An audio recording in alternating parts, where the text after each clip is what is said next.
One of these thought poison addicts walked into a conversation some friends and I were having about Benjamin Franklin. As soon as Mr. Killjoy learned the topic of our chat, he came through with choice bits about Franklin's personal life in a negative way. Perhaps it's true that Franklin was a character in some ways, and he might have made the scandal magazines had they been around in the 18th century. But the point is, Benjamin Franklin's personal life had no bearing on the discussion at hand, and I couldn't help being glad that we weren't discussing somebody whom we knew intimately. Talk about people? Yes, but stay on the positive side. Let's make one point clear. Not all conversation is gossip. Bull sessions, shop talk, and just batting the breeze are necessary at times. They serve a good purpose when they are constructive. You can test your proneness to be a gossiper by taking this test. 1. Do I spread rumors about other people? 2. Do I always have good things to say about others? 3. Do I like to hear reports of a scandal? 4. Do I judge others only on the basis of facts? 5. Do I encourage others to bring their rumors to me? 6. Do I precede my conversations with, "Don't tell anybody"? 7. Do I keep confidential information confidential? 8. Do I feel guilty about what I say concerning other people? The right answers are obvious. Meditate on this thought for just a moment. Taking an axe and chopping your neighbor's furniture to pieces won't make your furniture look one bit better. And using verbal axes and grenades on another person doesn't do one thing to make you a better you or me a better me. Go first class. That is an excellent rule to follow in everything you do, including the goods and services you buy. Once, to prove the unconditional truth of the go first class thinking, I asked a group of trainees to give one example of how they had been penny-wise and pound-foolish. Here are some sample replies. I bought a low-priced suit from an offbeat retailer. Thought I got a bargain, but the suit was simply no good. My car needed a new automatic transmission. Took it to an alley garage that agreed to do the job for $25 less than an authorized dealer. The new transmission lasted 1,800 miles, and the garage wouldn't make it right. For months, I ate at a real greasy spoon trying to save money. The place wasn't clean, the food wasn't good, the service, well, you couldn't call it that, and the clientele was a bunch of down-at-heelers. One day, a friend persuaded me to join him for lunch at one of the best restaurants in town. He ordered the businessman's lunch, so I did too. I was amazed at what I got. Good food, good service, good atmosphere, and for just a little more than I had been paying at the Greasy Spoon. I learned a big lesson. There were many other replies. One fellow reported that he got in trouble with the Bureau of Internal Revenue because he used a bargain accountant. Another went to a cut-rate doctor and later learned he had received a completely wrong diagnosis. Others related the costs of going second class in home repairs, hotels, and other goods and services. Of course, I've heard the argument many times, but I can't afford to go first class. The simplest answer is, you cannot afford to go any other way. Certainly in the long run, going first class actually costs you less than going second class. Then, too, it's better to have fewer things and have quality than to have many things and have junk. It's better, for example, to have one really good pair of shoes than to have 3 pairs of second-class shoes. People rate you for quality, often subconsciously, perhaps. Develop an instinct for quality. It pays. And it costs no more, often costs less, than second class. Make your environment make you successful. 1. Be environment conscious. Just as body diet makes the body, mind diet makes the mind. 2. Make your environment work for you, not against you. Don't let suppressive forces, the negative, you can't do it people, make you think defeat. 3. Don't let small-thinking people hold you back. Jealous people want to see you stumble. Don't give them that satisfaction. 4. Get your advice from successful people. Your future is important. Never risk it with freelance advisors who are living failures. 5. Get plenty of psychological sunshine. Circulate in new groups. Discover new and stimulating things to do. 6. Throw thought poison out of your environment. Avoid gossip. Talk about people, but stay on the positive side. 7. Go first class in everything you do. You can't afford to go any other way. Chapter 8. Make your attitudes your allies. Can you read minds? Reading minds is easier than you think. Perhaps you've never thought of it, but you read the minds of other people, and they read your mind every day. How do we do it? We do it automatically, through attitude appraisals. Remember the song, "You Don't Need to Know the Language to Say You're in Love"? Bing Crosby made it famous some years ago. There's a whole book full of applied psychology packed into those simple lyrics. You don't need to know the language to say you're in love. Anyone who's ever been in love knows that. And you don't need to know any language to say, I like you, or I despise you, or I think you're important, or unimportant, or I envy you. You don't need to know words or to use words to say, I like my job, or I'm bored, or I'm hungry. People speak without a sound. How we think shows through in how we act. Attitudes are mirrors of the mind. They reflect thinking. You can read the mind of the fellow sitting at a desk. You sense, by observing his expressions and mannerisms, how he feels toward his job. You can read the minds of salesmen, students, husbands, and wives. You not only can, you do. The expert actors, those in demand in movies and television year after year, in a sense are not actors at all. They don't play their roles. Instead, they lose their own identity and actually think and feel like the character they are playing. They've got to. Else they'd look like phonies and their ratings would plunge. Attitudes do more than show through. They sound through, too. A secretary does more than identify an office when she says, "Good morning, Mr. Shoemaker's office." In just 5 words, one secretary says, "I like you. I'm glad you're calling. I think you are important. I like my job." But another secretary, saying exactly the same words, tells you, "You bothered me. I wish you hadn't called. I'm bored with my job, and I don't like people who bother me." We read attitudes through expressions and voice tones and inflections. Here's why. In the long, long history of humankind, a speaking language, even remotely resembling what we use today, is a very recent invention. So recent, you might say, in terms of the great clock of time, that we developed a language only this morning. For millions and millions of years, people got by with little more than moans and groans and grunts and growls. So for millions of years, people communicated with other people by body and facial expressions and sounds, not words. And we still communicate our attitudes, our feelings toward people and things, the same way. Aside from direct body contact, body movements, facial expressions, and sound are the only ways we have to communicate with infants. And those young ones show an uncanny ability to spot the phony. Professor Irwin H. Schell, one of America's most respected authorities on leadership, says, "Obviously, there is something more than facilities and competence that makes for accomplishment. I have come to believe that this linkage factor, this catalyst, if you will, can be defined in a single word: attitude. When our attitude is right, our abilities reach a maximum of effectiveness, and good results inevitably follow." Attitudes do make the difference.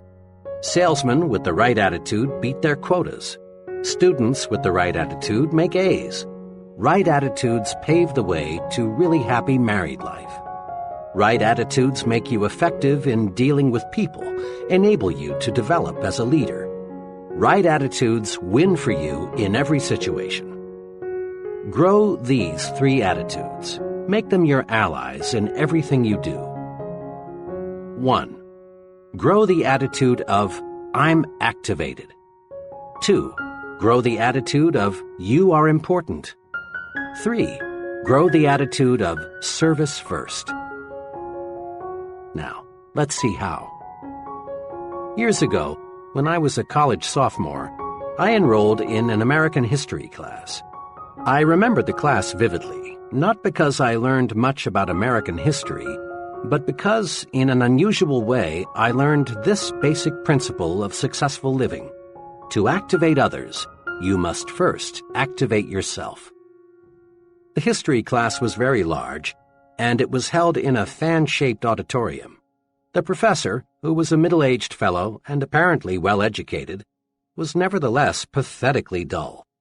Rather than interpret history as an alive, fascinating subject, the professor merely cited one dead fact after another. It was a frightful wonder how he could possibly make such an interesting subject so terribly dull, but he did. You can imagine the effect the professor's boredom had on the students. Talking and sleeping got so out of hand that the professor had 2 assistants patrol the aisles to break up student conversations and wake up those who had dozed off. Occasionally, the professor would stop and, shaking his finger at the class, would say, I'm warning you, you've got to pay attention to what I say. You've got to stop this talking, and that's all there is to it. This, of course, made little impression on his students, many of whom, as veterans, had gambled their lives only months before, had made history on islands and in bombers. As I sat there watching this potentially great, wonderful experience turn into a disgusting farce, I found myself wrestling with the question, why are the students ignoring what the professor has to say? The answer came. The students had no interest in what the professor was saying because the professor himself had no interest. He was bored with history, and it showed through. To activate others, to get them to be enthusiastic, you must first be enthusiastic yourself. Over the years, I've tested this principle in hundreds of different situations. It always holds true. A man who lacks enthusiasm never develops it in another. But a person who is enthusiastic soon has enthusiastic followers. The enthusiastic salesman need never worry about unenthusiastic buyers. The enthusiastic teacher need never worry about disinterested students. The activated minister need never be distressed by a sleepy congregation. Enthusiasm can make things 1,100% better. 2 years ago, employees in a business I'm acquainted with donated $94.35 to the Red Cross. This year, the same employees, with just about the same payroll, donated almost $1,100, an increase of 1,100%. The drive captain, who collected only $94.35, was totally lacking in enthusiasm. He made remarks like, I suppose it's a worthwhile organization. I've never had any direct contact with it. It's a big organization and they collect a lot from the wealthy, so I suppose it's not too important if you contribute. If you can make a donation, see me.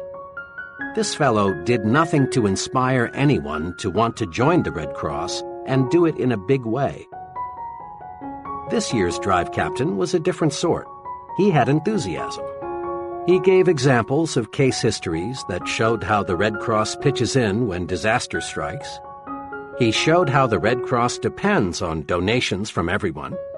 He asked the employees to be guided in giving by how much they would be willing to give their neighbor if disaster should strike him. He said, "Look what the Red Cross has done." Notice, he did not beg. He did not say, "Each of you is expected to donate XX dollars." All he did was to show enthusiasm about the importance of the Red Cross. Success just naturally followed. Think for a moment about a club or civic organization you know that is fading away. Chances are, all it needs is enthusiasm to bring it back to life. Results come in proportion to enthusiasm applied. Enthusiasm is simply, "This is great. Here's why."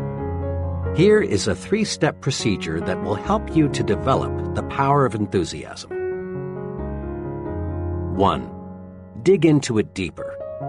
Make this little test. Think of 2 things in which you have little or no interest. Maybe cards, certain kinds of music, a sport. Now ask yourself, how much do I really know about these things? Odds are 100 to 1 that your answer is not much. I confess that for years I had absolutely no interest in modern art. It was just so many botched-up lines, until I let a friend who knows and loves modern art explain it to me. Really, now that I've dug into it, I find it fascinating. That exercise supplies one important key for building enthusiasm. To get enthusiastic, learn more about the thing you are not enthusiastic about. Chances are you are quite unenthusiastic about bumblebees. But if you study bumblebees, find out what good they do, how they relate to other bees, how they reproduce, where they live in winter. If you find out all you can about bumblebees, you will soon find yourself really interested in bumblebees. To show trainees how enthusiasm can be developed through the dig into it deeper technique, I sometimes use a greenhouse example. In a deliberately casual way, I ask the group, "Are any of you interested in manufacturing and selling greenhouses?" Not once have I gotten an affirmative answer. Then I make a few points about greenhouses. I remind the group how, as our standard of living rises, people become more and more interested in non-necessities. I suggest how much Mrs. America would enjoy growing her own orchids and orange blossoms. I point out that if tens of thousands of families can afford private swimming pools, millions could afford greenhouses, because greenhouses are relatively inexpensive.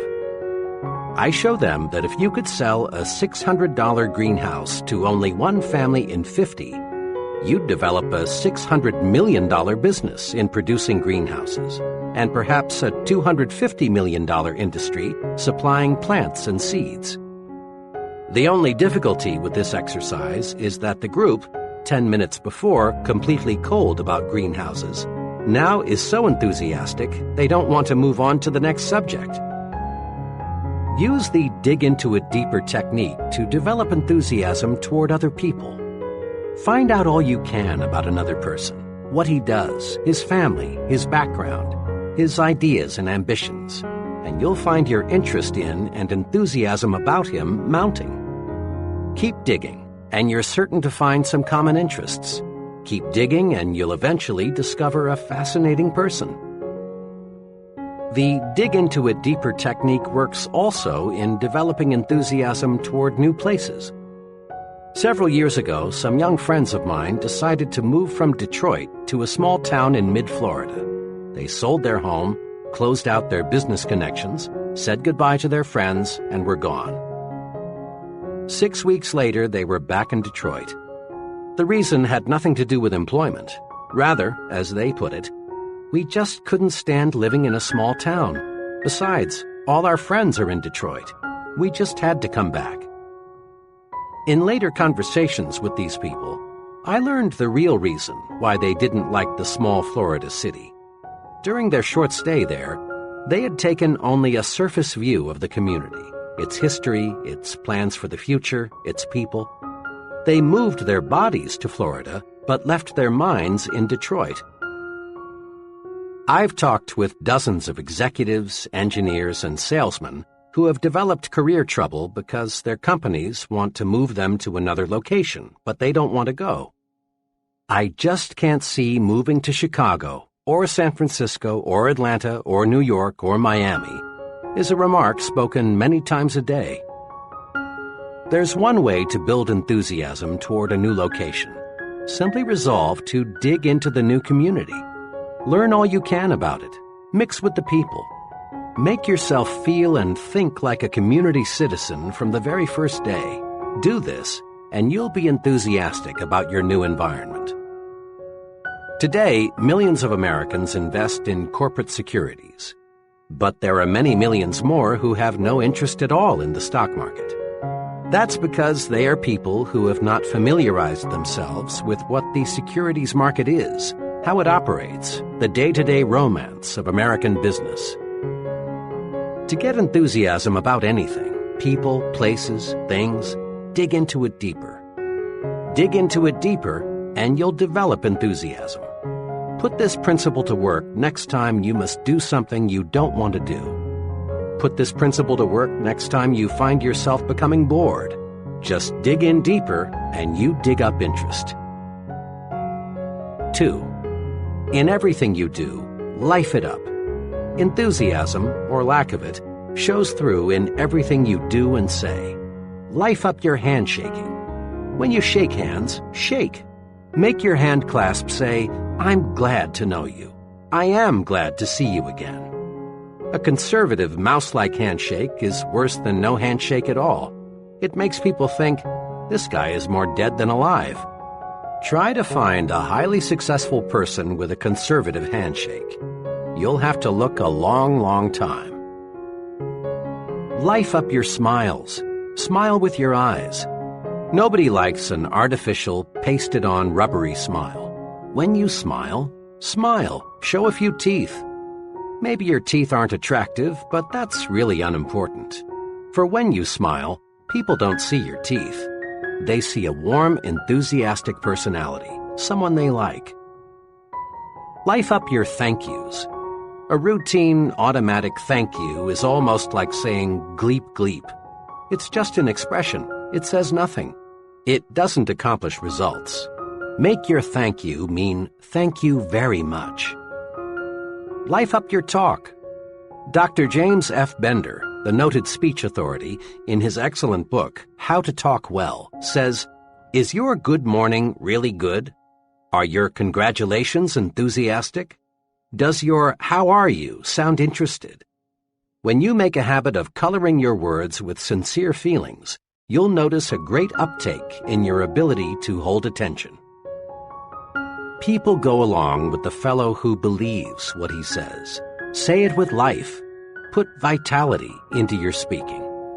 Whether you are talking to a garden club, a prospect, or your children, put enthusiasm behind what you say. A sermon delivered enthusiastically may be remembered for months, even years. But a sermon delivered without enthusiasm will be mostly forgotten 167 hours before next Sunday rolls around. And when you put life in your talk, you automatically put more life in you. Just try this right now. Say out loud with force and vigor, "I feel great today." Now, don't you actually feel better than you did before you said it? Make yourself alive all over. Life it up. Be sure everything you do and say tells people, "That fellow is alive. He means it. He's going places." 3. Broadcast good news. You and I have been in many situations when someone burst in and said, "I've got good news." Immediately, this person gets 100% attention from everyone present. Good news does more than get attention. Good news pleases people. Good news develops enthusiasm. Good news even promotes good digestion. Just because there are more broadcasters of bad news than there are broadcasters of good news, don't be misled. No one ever won a friend, no one ever made money, no one ever accomplished anything by broadcasting bad news. Transmit good news to your family. Tell them the good that happened today. Recall the amusing, pleasant things you experienced and let the unpleasant things stay buried. Spread good news. It's pointless to pass on the bad. It only makes your family worry, makes them nervous. Bring home some sunlight every day. Ever notice how seldom children complain about the weather? They take hot weather in stride until the negative news corps educate them to be conscious of unpleasant temperatures. Make it a habit always to speak favorably about the weather, regardless of what the weather actually is. Complaining about the weather makes you more miserable, and it spreads misery to others. Broadcast good news about how you feel. Be an I feel great person. Just say, I feel great at every possible opportunity, and you will feel better. By the same token, tell people, I feel awful, just awful, and you will feel worse. How we feel is in large part determined by how we think we feel. Remember, too, that other people want to be around alive, enthusiastic people. Being around complainers and half-dead people is uncomfortable. Transmit good news to the people you work with. Give them encouragement. Compliment them at every opportunity. Tell them about the positive things the company is doing. Listen to their problems. Be helpful. Encourage people and win their support. Pat them on the back for the job they're doing. Give them hope. Let them know you believe they can succeed, that you have faith in them. Practice relieving worriers.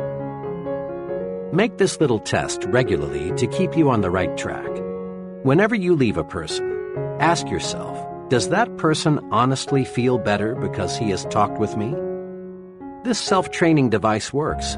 Apply it when talking with employees, associates, your family, customers, even with casual acquaintances.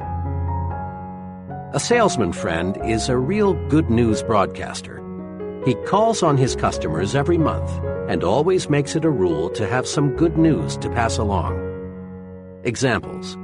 I met one of your good friends last week. He said to tell you hello. Since I was here last, big things have happened. Over 350,000 new babies were born last month, and more babies means more business for both of us. Usually, we think of bank presidents as overly reserved, unemotional people who never really warm up. Not so with one bank president. His favorite way to answer the phone is to say, "Good morning, it's a wonderful world. May I sell you some money?" Improper for a banker? Some might say so. But let me point out that the banker who uses this greeting is Mills Lane, Jr., president of the Citizens and Southern Bank, the largest in the entire Southeast. Good news gets good results. Broadcast it. The president of a brush manufacturing company I visited recently had this maxim neatly framed on his desk facing the visitor's chair. Give me a good word or none at all. I complimented him, saying that I thought the maxim was a clever way to encourage people to be optimistic. He smiled and said, "It is an effective reminder, but from where I sit, this is even more important." He turned the frame around so I could see it from his side of the desk. It said, "Give them a good word or none at all." Broadcasting good news activates you, makes you feel better. Broadcasting good news makes other people feel better too. Grow the "you are important" attitude. This is a fact of paramount significance. Each human being, whether he lives in India or Indianapolis, whether he's ignorant or brilliant, civilized or uncivilized, young or old, has this desire. He wants to feel important. Ponder on that. Everyone, yes, everyone, your neighbor, you, your wife, your boss, has a natural desire to feel he is somebody. The desire to be important is man's strongest, most compelling non-biological hunger. Successful advertisers know that people crave prestige, distinction, recognition. Headlines that produce sales read like this: for smart young homemakers, persons with distinctive tastes use, you want only the best. Be the envy of everyone. For women who want to be envied by women and admired by men. These headlines, in effect, tell people, buy this product and you put yourself in the important class. Satisfying the craving, the hunger, to be important carries you forward to success. It is basic equipment in your success tool chest. Yet, Even though displaying the attitude "you are important" gets results, and even though it costs nothing, few persons use it. A little fill-in is needed here to show why. On the philosophical side, our religions, our laws, our entire culture are based on the belief of the importance of the individual. Suppose, for example, you were flying your own plane and were forced down in an isolated mountain region. As soon as your accident was known, a large-scale search for you would begin. No one would ask, "Is that fellow important?" Without knowing anything about you except that you are a human being, helicopters, other aircraft, and searching parties on foot would begin looking for you. And they would keep on looking for you, spending thousands of dollars in the process, until they found you, or until not one trace of hope remained. When a little child wanders off into a woods, falls into a well, or gets into some other dangerous predicament, no one is concerned with whether or not the child comes from an important family. Every effort is made to rescue the child because every child is important. It's not too wild a guess that of all living creatures, probably not more than 1 in 10 million is a human being. A person is a biological rarity. He is important in God's scheme of things. Now, let's look at the practical side. When most people shift their thinking from philosophical discussions to everyday situations, they tend to forget, unfortunately, their ivory tower concepts of the importance of individuals. Tomorrow, take a good look at how most people exhibit an attitude that seems to say, "You are a nobody, you count for nothing, you mean nothing, absolutely nothing to me." There is a reason why the "you are unimportant" attitude prevails. Most folks look at another person and think, "He can't do anything for me, therefore he's not important." But right there is where people make a basic blunder.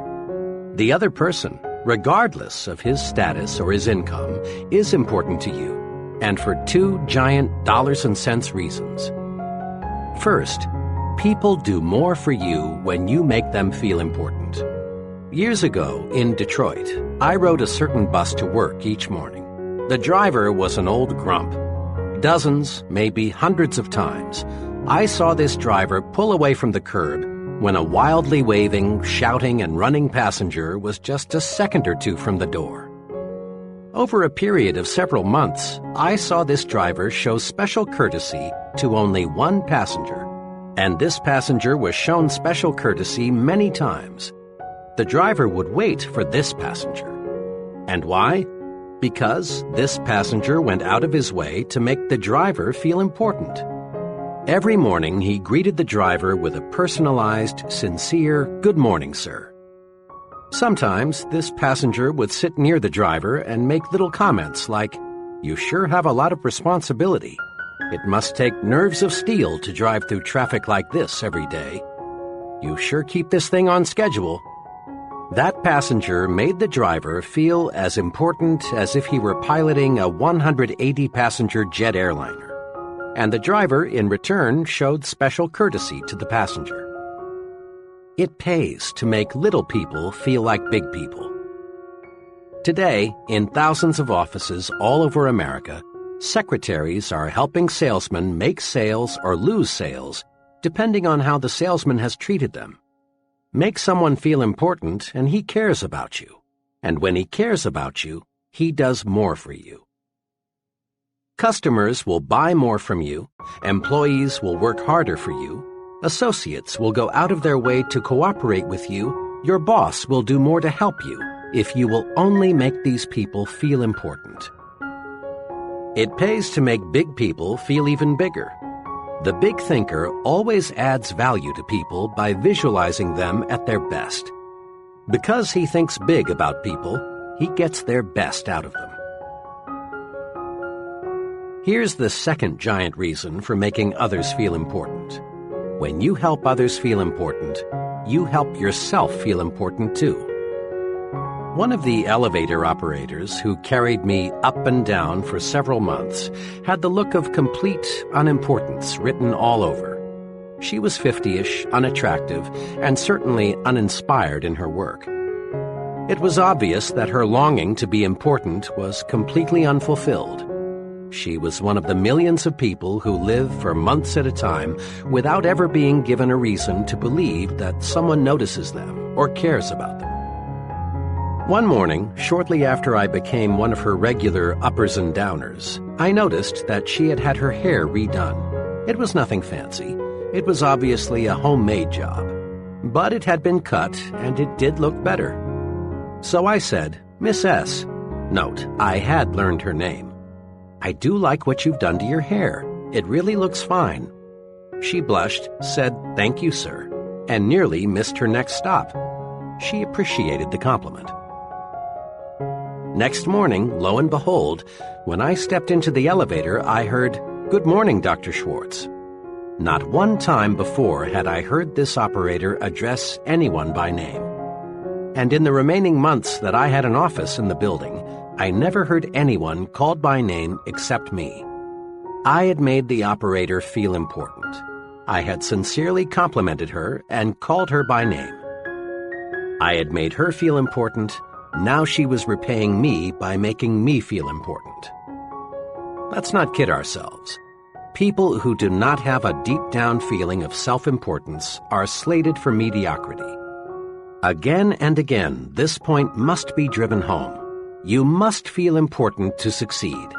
Helping others to feel important rewards you because it makes you feel more important. Try it and see. Here's how to do it. 1. Practice appreciation.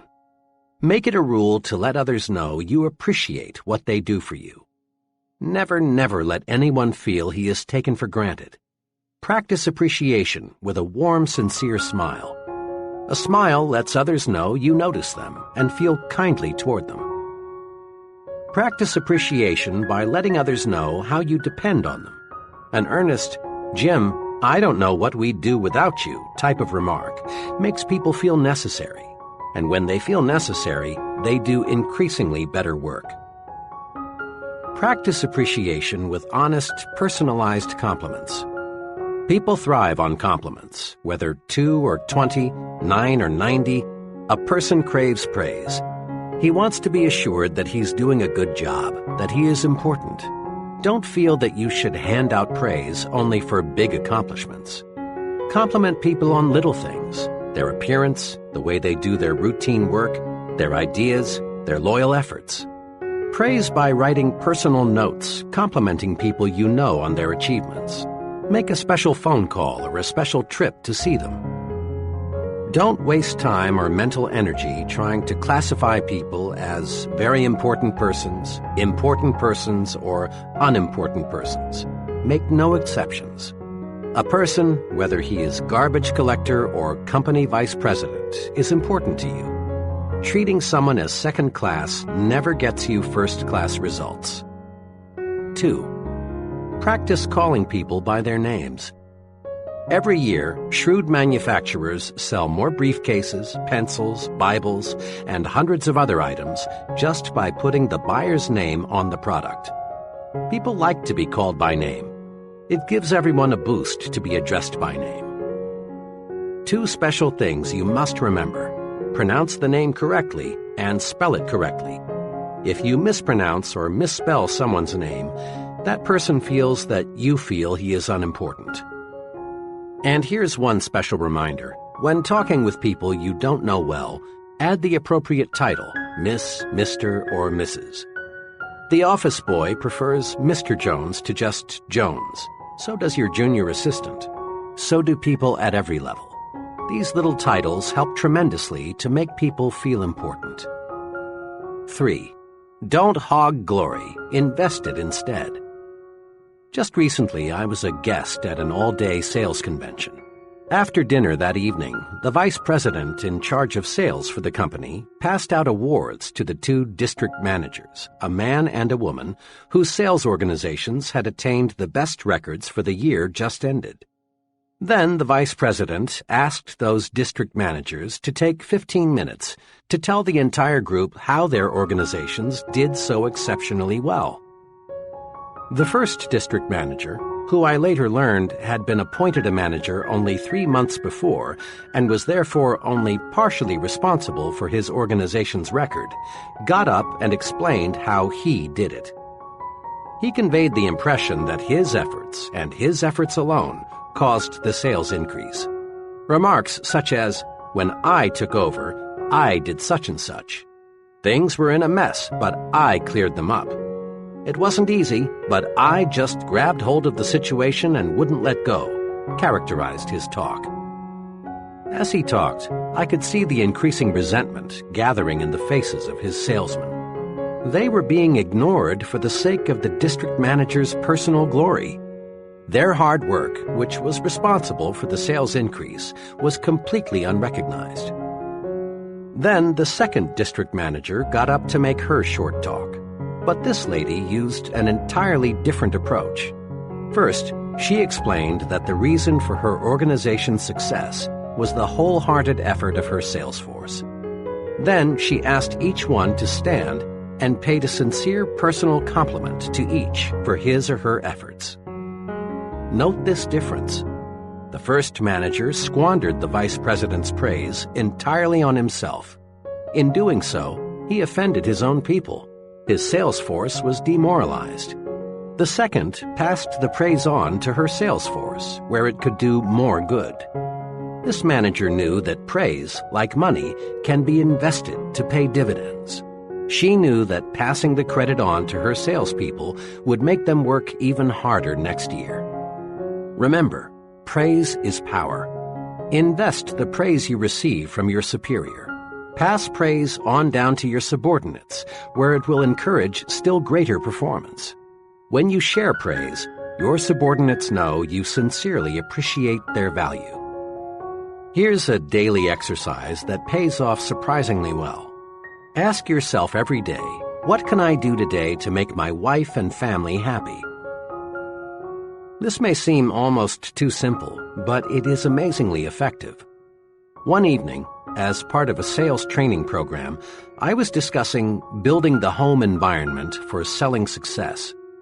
To illustrate a point, I asked the salesmen, who were all married, when was the last time, aside from Christmas, your wedding anniversary, or her birthday, that you surprised your wife with a special gift? Even I was shocked at the answers. Of the 35 salesmen, only one had surprised his wife in the past month. Many of the group answered between 3 and 6 months, and over a third said, "I can't remember." Imagine. And some men wonder why their wives no longer treat them like Mr. King with a crown. I wanted to impress these salesmen with the power of the thoughtful gift.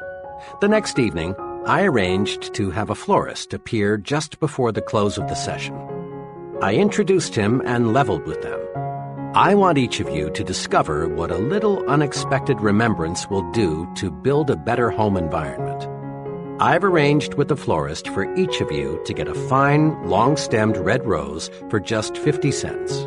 Now, if you don't have 50 cents, or if you think your wife isn't worth that, they laughed, I'll buy the flower for her myself. All I ask is that you take the rose to your wife, and then tomorrow evening tell us what happened. Don't, of course, tell her how you came to purchase this rose for her. They understood. Without exception, every fellow testified the next evening that the mere investment of 50 cents had made his wife happy. Do something special for your family often. It doesn't have to be something expensive. It's thoughtfulness that counts. Anything that shows that you put your family's interests first will do the trick. Get the family on your team. Give them planned attention. In this busy age, a lot of people never seem able to find time for their families. But if we plan, we can find it. One company vice president told me of this method, which he says works well for him. My job carries a lot of responsibility, and I have no choice but to bring quite a lot of work home every night. But I will not neglect my family, because it's the most important thing in my life. It's the main reason I work as hard as I do. I've worked out a schedule that enables me to give attention to my family as well as to my work. From 7:30 to 8:30 every evening, I devote my time to my 2 young children. I play games with them, read them stories, draw, answer questions, anything they want me to do. After an hour with those kids of mine, they're not only satisfied, but I'm 100% fresher. At 8:30, they trot off to bed, and I settle down to work for 2 hours. At 10:30, I quit working and spend the next hour with my wife. We talk about the kids, her various activities, our plans for the future. This hour, undisturbed by anything, is a wonderful way to cap off the day. I also reserve Sundays for my family. The whole day is theirs. I find my organized program for giving my family the attention it deserves is good not only for them, but also good for me. It gives me new energy. Want to make money? Then get the put service first attitude. It's perfectly natural, in fact, it's highly desirable, to want to make money and accumulate wealth. Money is power to give your family and yourself the standard of living they deserve. Money is power to help the unfortunate. Money is one of the means to living life fully. Once criticized for urging people to make money, the great minister Russell H. Conwell, author of Acres of Diamonds, said, "Money printed your Bible, money builds your churches, money sends your missionaries, and money pays your preachers, and you would not have many of them either if you did not pay them." The person who says he wants to be poor usually suffers from a guilt complex or a feeling of inadequacy. He's like the youngster who feels he can't make A's in school or make the football team, so he pretends he doesn't want to make A's or play football. Money, then, is a desirable objective. What's puzzling about money is the backward approach so many people use in trying to make it. Everywhere you see people with a money-first attitude. Yet these same people always have little money. Why?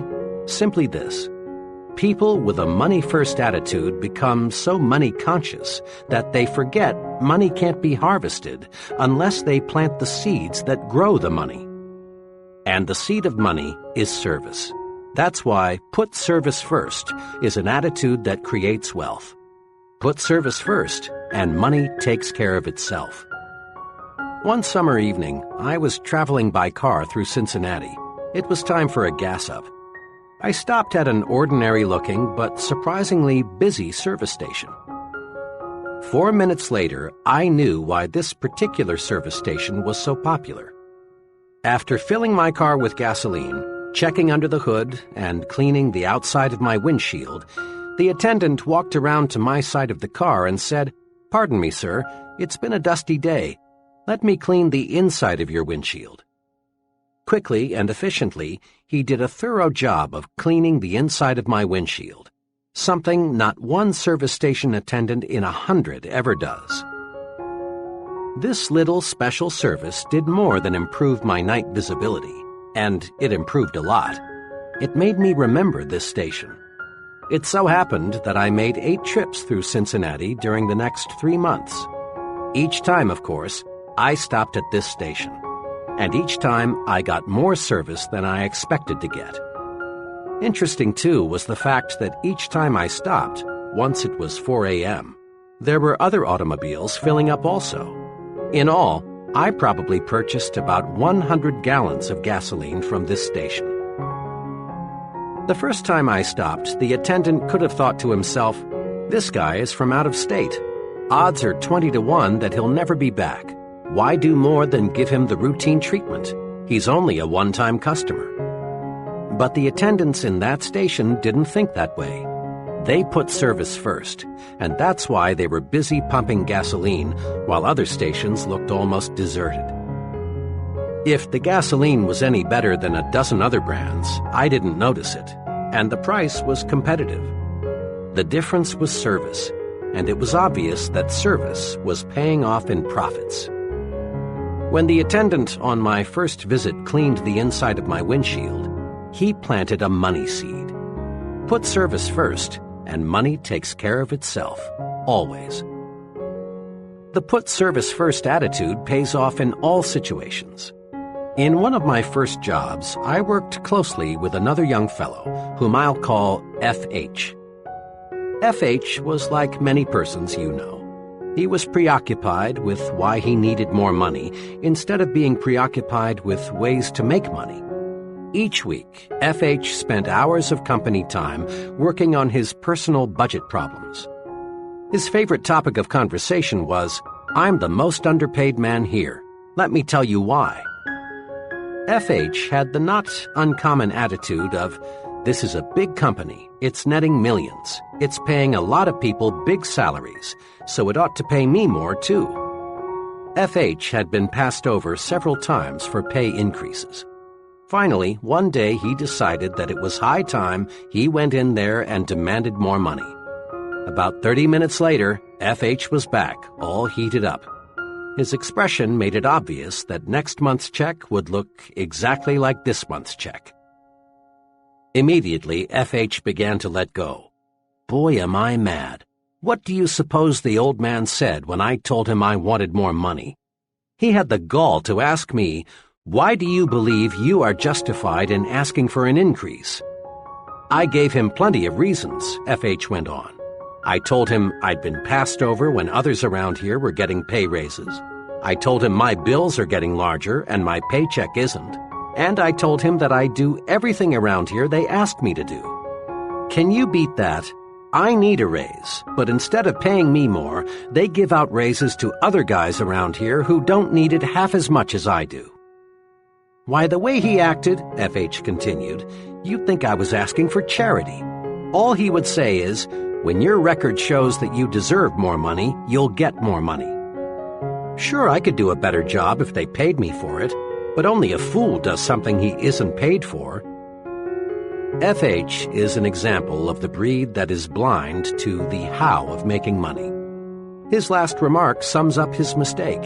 In effect, F.H. wanted the company to pay him more and then he would produce more. But this is not how the system works. You don't get a raise on the promise of better performance. You get a raise only by demonstrating better performance. You can't harvest money unless you plant the seeds that grow money. And the seed of money is service. Put service first, and money takes care of itself. Consider which producers make the money from movies. The get-rich-quick producer proceeds to make a picture. Putting money ahead of entertainment, service, he cuts corners everywhere. He buys a poorly written script and employs second-rate writers to adapt it. In employing actors, arranging sets, even recording sound, he puts money first. This producer thinks the moviegoer is a sucker, someone who can't tell good from bad. But the get-rich-quick producer seldom does get rich quick. There never is a bandwagon movement to buy anything second class, especially when it is given a first-class price. The producer who enjoys the largest profits from pictures puts entertainment ahead of money. Rather than chisel the moviegoer, he does everything possible to give people more and better entertainment than they expect to get. The result? People like the movie. It gets talked about, it gets good reviews, and it makes money. Again, put service first, and money takes care of itself. The waitress who concentrates on giving the best possible service needn't worry about tips. They'll be there. But her counterpart who overlooks the empty coffee cups, why refill them? They don't look like tippers, won't find any gratuities. The secretary who resolves to make those letters look better than the boss expects will do all right on future paychecks. But the secretary who thinks, why worry about a few smudges? What do they expect for $65 a week? She is stuck at $65 a week. The salesman who gives full service to an account need harbor no fears he'll lose the account. Here is a simple but powerful rule that will help you to develop the put service first attitude. Always give people more than they expect to get. Each little extra something you do for others is a money seed. Volunteering to work late and get the department out of a tight spot is a money seed. Giving customers extra service is a money seed because it brings customers back. Advancing a new idea that will increase efficiency is a money seed. Money seeds, of course, grow money. Plant service and harvest money. Spend some time each day answering this question.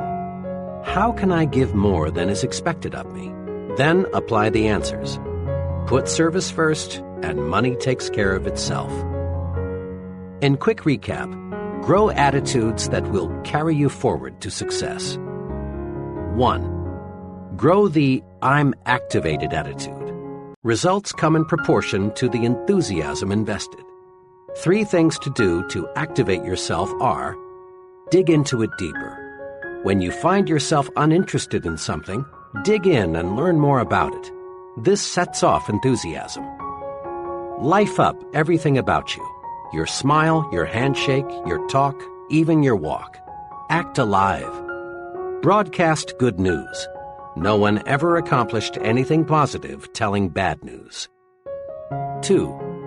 Grow the you are important attitude. People do more for you when you make them feel important. Remember to do these things. Show appreciation at every opportunity. Make people feel important. Call people by name. 3. Grow the service-first attitude and watch money take care of itself. Make it a rule in everything you do. Give people more than they expect to get. Chapter 9. Think right toward people. Here is a basic rule for winning success. Let's mark it in the mind and remember it. The rule is: success depends on the support of other people. The only hurdle between you and what you want to be is the support of others. Look at it this way. An executive depends on people to carry out his instructions.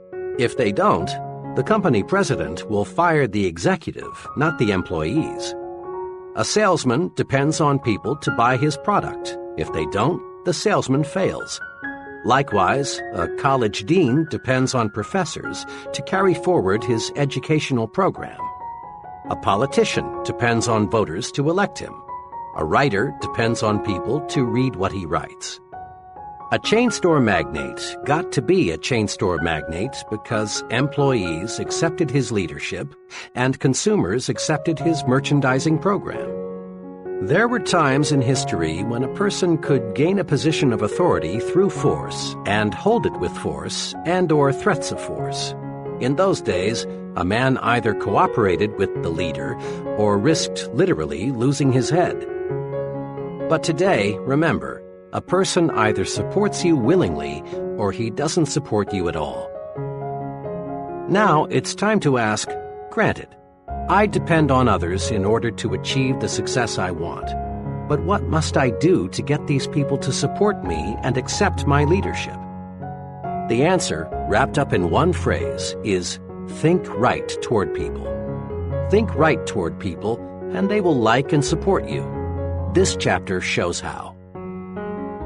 Thousands of times daily, a scene like this takes place. A committee or group is in session. The purpose, to consider names for a promotion, a new job, a club membership, an honor, someone to be the new company president, the new supervisor, the new sales manager. A name is placed before the group. The chairman asks, "What is your feeling about so-and-so?" Comments come forth. For some names, there are positive remarks, such as, "He's a good fellow. People there speak highly of him. He has a good technical background, too." Mr. F. "Oh, he's a personable sort of man, very human. I believe he would fit in well with our group." Some names draw negative, lukewarm statements. "I think we should investigate that fellow carefully. He doesn't seem to get along too well with people. I know he has a good academic and technical background. I don't question his competence, but I am concerned about the acceptance he would receive.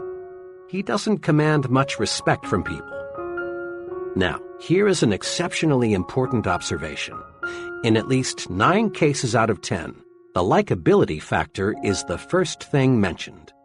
And in an overwhelmingly large number of cases, the likability factor is given far more weight than the technical factor.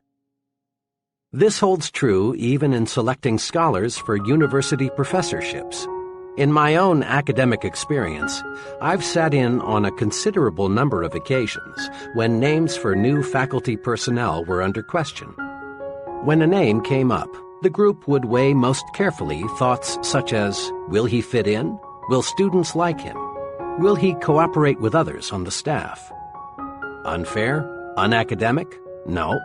If the fellow isn't likable, he can't be expected to get through to his students with maximum effectiveness. Mark this point well. A person is not pulled up to a higher level job, rather he is lifted up. In this day and age, nobody has time or patience to pull another up the job ladder, degree by painful degree. The individual is chosen whose record makes him stand higher than the rest. We are lifted to higher levels by those who know us as likable, personable individuals. Every friend you make lifts you just one notch higher, and being likable makes you lighter to lift. Successful people follow a plan for liking people. Do you? People who reach the top don't discuss much their techniques for thinking right toward people. But you would be surprised how many really big people have a clear, definite, even written plan for liking people. Consider the case of President Lyndon Johnson. Long before he became president, Johnson, in the process of developing his amazing power of personal persuasion, developed his own 10-point formula for success. His rules, which even a casual observer of the president can see are practiced in everything he does, are quoted directly. 1. Learn to remember names. Inefficiency at this point may indicate that your interest is not sufficiently outgoing. 2. Be a comfortable person, so there is no strain in being with you. Be an old shoe kind of individual. 3. Acquire the quality of relaxed, easygoing so that things do not ruffle you. 4. Don't be egotistical. Guard against the impression that you know it all. 5. Cultivate the quality of being interesting so people will get something of value from their association with you. 6. Study to get the scratchy elements out of your personality, even those of which you may be unconscious. 7. Sincerely attempt to heal, on an honest basis, every misunderstanding you have had or now have. Drain off your grievances. 8. Practice liking people until you learn to do so genuinely. 9. Never miss an opportunity to say a word of congratulation upon anyone's achievement, or express sympathy in sorrow or disappointment. 10. Give spiritual strength to people, and they will give genuine affection to you. Living these 10 simple but tremendously powerful like people rules makes President Johnson easier to vote for, easier to support in Congress. Living these 10 rules makes President Johnson easier to lift. Listen to these rules again. Notice that there's no get-even philosophy here. There's no let the other fellow come to me to patch up differences. There's no I know it all, other people are stupid. Big people, those on top in industry, the arts, sciences, and politics, are human, warm. They specialize in being likable. But don't try to buy friendship. It's not for sale.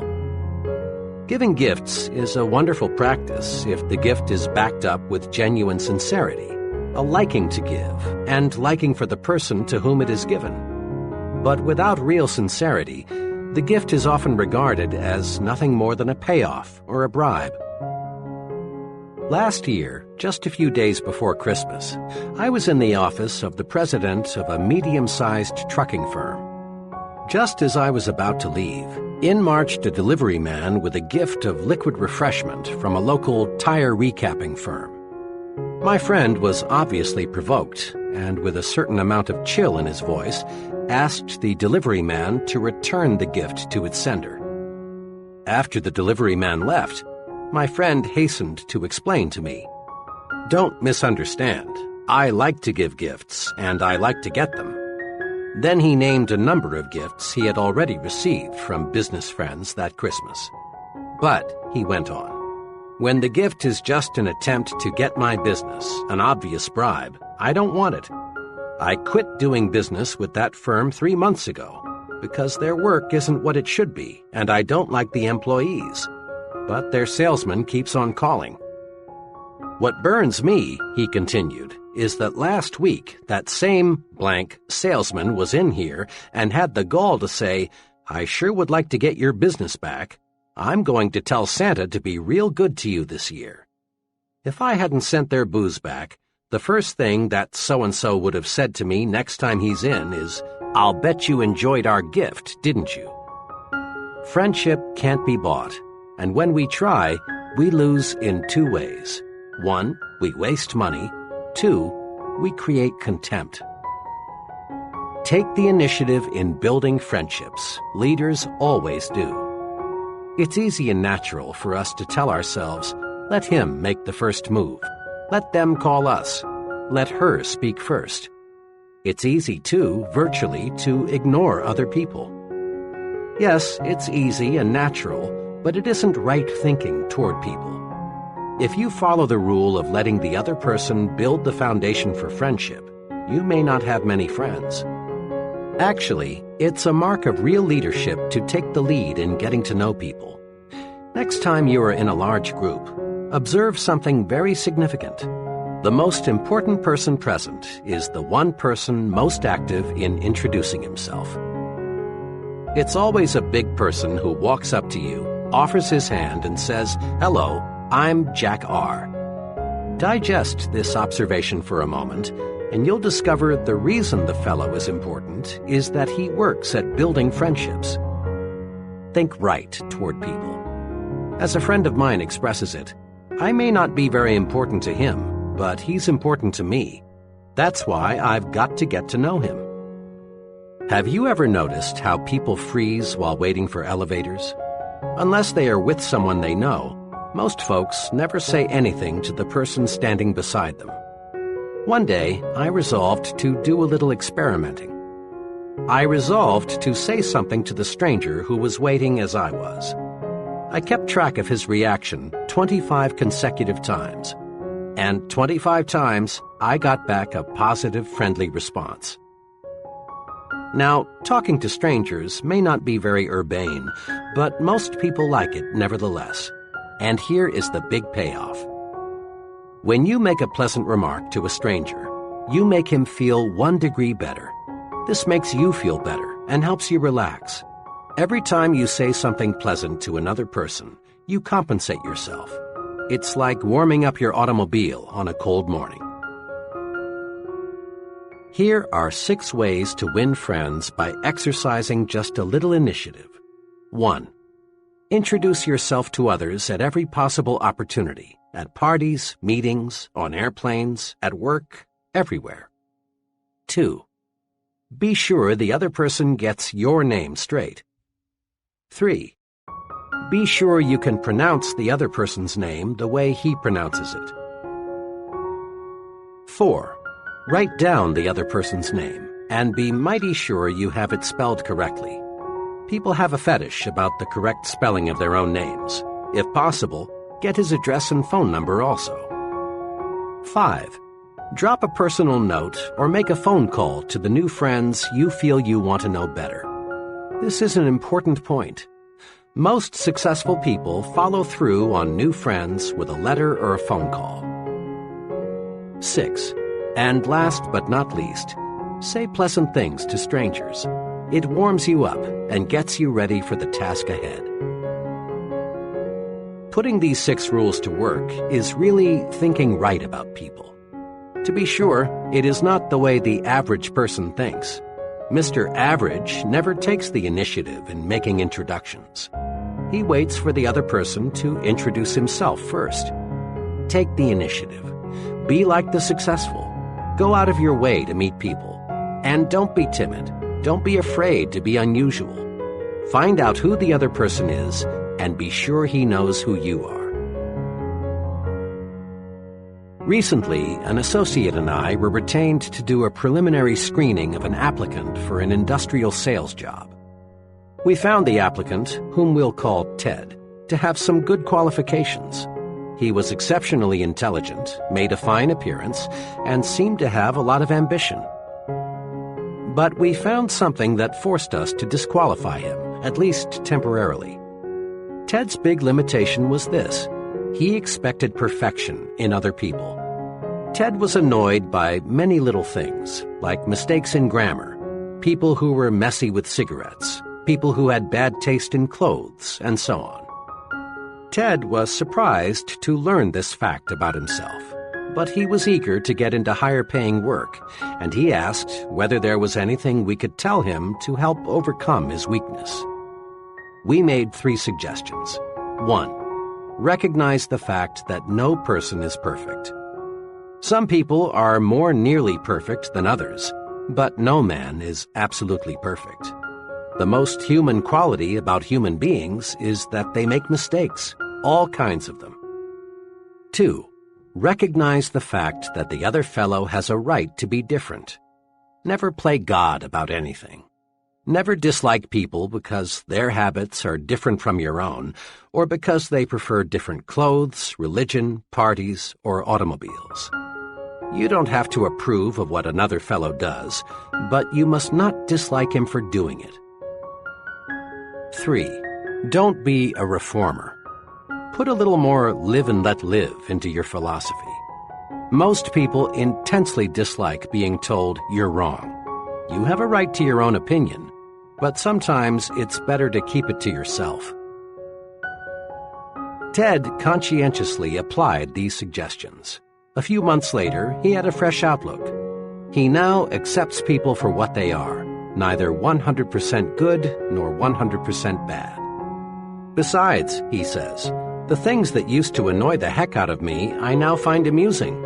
It finally dawned on me what a dull world this would be if people were all alike and everybody was perfect. Note this simple but key fact: no person is all good and no person is all bad. The perfect person just doesn't exist. Now, if we let our thinking go uncontrolled, we can find much to dislike in almost anyone. By the same token, if we manage our thinking properly, if we think right toward people, we can find many qualities to like and admire in the same person. View it this way. Your mind is a mental broadcasting station. This broadcasting system transmits messages to you on 2 equally powerful channels, Channel P, positive, and Channel N, negative.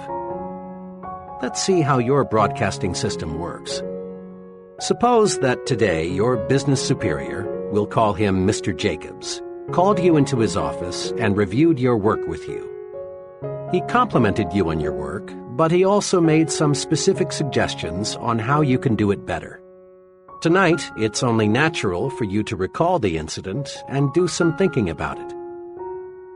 If you tune in Channel N, the announcer will be saying something like this: "Watch out! Jacobs is out to get you. He's a crab. You don't need any of his advice. To heck with it. Remember what Joe told you about Jacobs? He was right. Jacobs wants to grind you down like he did Joe. Resist him. Next time he calls you in, fight back.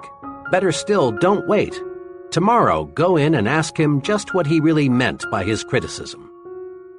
But tune in Channel P, and the announcer will say something along these lines.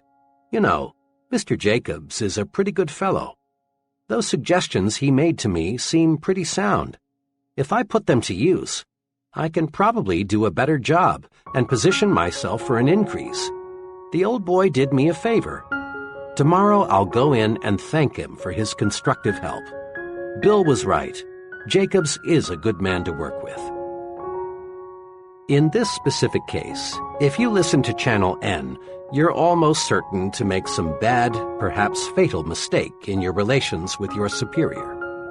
But if you are tuned to Channel P, you are definitely certain to benefit from your superior's suggestions and at the same time draw yourself closer to him. he will appreciate that visit. Try it and see. Bear in mind that the longer you stay tuned to either Channel P or Channel N, the more interested you become and the harder it is to switch channels. This is true because one thought, positive or negative, sets off a whole chain reaction of similar thought. You may, for example, start off with such a simple minor negative thought as a person's accent, and find yourself soon thinking negatively about such unrelated topics as his political and religious beliefs, the car he drives, his personal habits, his relationship with his wife, even the way he combs his hair. And thinking this way surely won't get you where you want to go. You own it, so manage your thought broadcasting station. When your thoughts turn to people, make Channel P your listening habit. If Channel N cuts in, say stop, then switch channels. To make the switch, all you must do is think of one positive quality about the individual. In true chain reaction style, this one thought will lead to another and another, and you will be glad. When you are alone, you and only you can decide whether you will listen to Channel P or Channel N. But when you are talking with someone else, that person has a measure of control over how you think. We must remember that most people do not understand the concepts of thinking right toward people. So it's a very common experience for people to come rushing to you, just aching to say something negative about a person you both know. A coworker wants to tell you about the objectionable qualities of another employee. A neighbor wants to let you know the domestic problems of another neighbor. Or a customer wants to itemize the faults of his competitor, whom you will call on next. Thoughts breed like thoughts. There is real danger that if you listen to negative comments about another person, you too will go negative toward that person. In fact, if you are not on guard, you may actually find yourself adding fuel to the fire with, "Yes, and that's not all. Did you hear?" type of comment. These things backfire, boomerang. There are two ways to prevent others from switching us from Channel P to Channel N. One way is to switch topics as quickly and quietly as possible with some remark like, "Pardon me, John, but while I think of it, I've been meaning to ask you." A second way is to excuse yourself with a, "Sorry, John, I'm late now," or, "I've a deadline to meet. Will you excuse me?" Make a forceful promise to yourself. Refuse to let others prejudice your thinking. Stay tuned to Channel P. Once you've mastered the technique of thinking only good thoughts about people, greater success is guaranteed.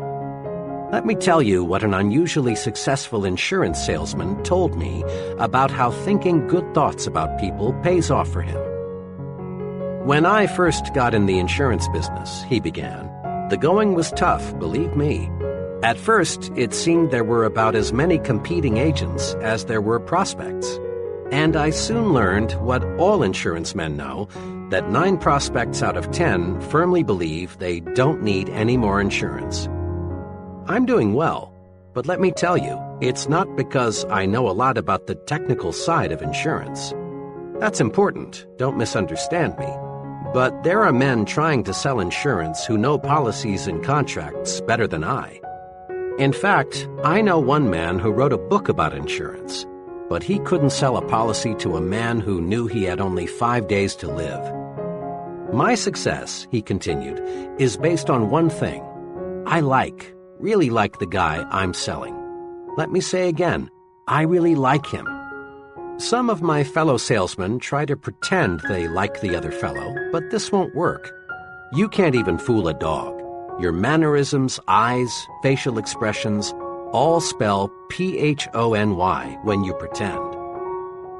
Now, when I'm gathering information about a prospect, I do what every other agent does. I get his age, where he works, how much he makes, how many kids he's got, and so on. But I also get something else, which most salesmen never search for. That is, some sound reasons why I can like the prospect. Maybe the job he's doing will supply the reason, or perhaps I can find it someplace in his past record. but I find some good reasons to like him. Then, whenever my attention is focused on the prospect, I review the reasons why I like him. I build a likable image of the prospect before I say one word to him about insurance. This little technique works. Because I like him, he sooner or later likes me. Pretty soon, instead of sitting across the table from him, I'm on the same side with him, and we're working out his insurance plan together. He trusts and believes in my judgment because I am a friend. Now, people don't always accept me right off the bat, but I've found that so long as I continue to like a fellow, he'll come around and we can get down to business. Just last week, my friend went on, I was making the third call on a difficult prospect. He met me at the door, and before I could even say good evening, he proceeded to give me hell. He went on, not even stopping for a breath until he had run down and finished with, "And don't ever come back here again." After he had said that, I just stood there looking into his eyes for about 5 seconds, and then said softly and with genuine sincerity, because I meant it, "But Mr. S., I'm calling tonight as your friend." Yesterday, he bought a $250,000 endowment policy. Saul Polk is popularly called the appliance king of Chicago. Starting with nothing, Saul Polk now sells millions of dollars worth of appliances in a year in metropolitan Chicago. Saul Polk credits a lot of his success to his attitude toward shoppers. "Customers," says Mr. Polk, "should be treated like they are guests in my home." Isn't that thinking toward people? And isn't it about the simplest success formula one can put to work? Just treat customers like guests in your home. This technique works outside the store, too. Substitute the word employees for customers so that it reads, "Employees should be treated like guests in my home." Give first-class treatment to your employees, and you get first-class cooperation, first-class output. Think first class about everyone around you, and you'll receive first-class results in return. One of the reviewers of an early version of this book is a close personal friend who owns his own business management consulting firm. When he read the above illustration, he commented, "That's the positive result of liking and respecting people." Let me give you a personal experience of a friend of mine which shows what happens if you don't like and admire people. His experience has a big point. Here it is. My firm obtained a contract to provide consulting services to a relatively small soft drink bottling concern. The contract was substantial. The client had little formal education. His business was in bad shape, and in recent years he had made some very costly mistakes. 3 days after we had got the contract, an associate and I were driving out to his plant, which was about 45 minutes from our offices. To this day, I don't know how it started, but somehow we began talking about the negative qualities of our client. Before we realized it, we were talking about how his own stupidity had brought about the mess he was in, instead of discussing how we could best approach solving his problems. I remember one remark I made which I thought particularly clever. "The only thing holding up Mr. F is fat." My associate laughed and came up with an equally choice observation. "And that son of his, Junior, must be all of 35, but the only qualification he has for the job he's holding is he speaks English." The whole drive out, we talked about nothing else but what a weak-minded numbskull we had as a client. Well, the conference that afternoon was cold. Looking back, I think our client sensed somehow the way we felt toward him. He must have thought, "These fellows think I'm stupid or something, and all they're going to do for my money is give me some smooth-sounding talk." 2 days later, I got a 2-sentence letter from this client. It said, "I've decided to cancel our contract for your consulting services. If there is a charge for your services to date, please bill me." Printing ourselves with negative thoughts for only 40 minutes cost us a contract. What made it even more painful was learning about a month later that this former client had contracted with an out-of-town firm for the professional assistance he needed. We would never have lost him had we concentrated on his many fine qualities. And he has them. Most people do. Here's how you can have some fun and discover a basic success principle at the same time. For the next 2 days, listen in on as many conversations as you can.